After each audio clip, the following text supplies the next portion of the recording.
నర్సీపట్నం జనసేన ఇన్ఛార్జిగా వ్యవహరిస్తున్న సురేష్ చంద్రపై ఒక వివాహిత మహిళ సంచలన ఆరోపణలు చేస్తూ నాతవరం పోలీస్ స్టేషన్ లో ఫిర్యాదు చేసింది. పెళ్లి చేసుకుంటానని నమ్మించి తనను శారీరకంగా వాడుకుని మోసం చేశాడని ఆమె తన ఫిర్యాదులో పేర్కొంది.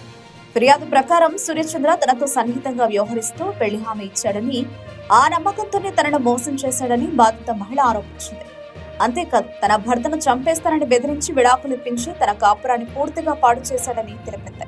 ఇదే క్రమంలో ఈ నెల 17వ తేదీ రాత్రి సురేష్ చంద్ర మద్యం మత్తులో తన ఇంటికి వచ్చి తనను మరియు తన కుటుంబ సభ్యులను కర్రతో కొట్టి గాయపరిచినట్లు ఫిర్యాదులో పేర్కొంది. ఈ దాడిలో కుటుంబ సభ్యులకు తీవ్ర గాయాలయ్యాయని ఆమె వాపోయింది. సురేష్ చంద్ర వల్ల తన కుటుంబానికి ప్రాణహాని ఉందని, తమను కాపాడాలని బాధిత మహిళ పోలీసులను వేడుకుంది. ఈ ఘటనపై నాతవరం పోలీసులు కేసు నమోదు చేసి దర్యాప్తు ప్రారంభించినట్టు సమాచారం.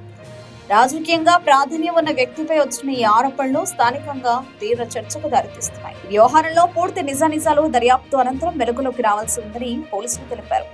కాగా ఈ ఆరోపణలపై జనసేన పార్టీ స్పందన ఎలా ఉండబోతుందన్నది ఆసక్తికరంగా మారింది.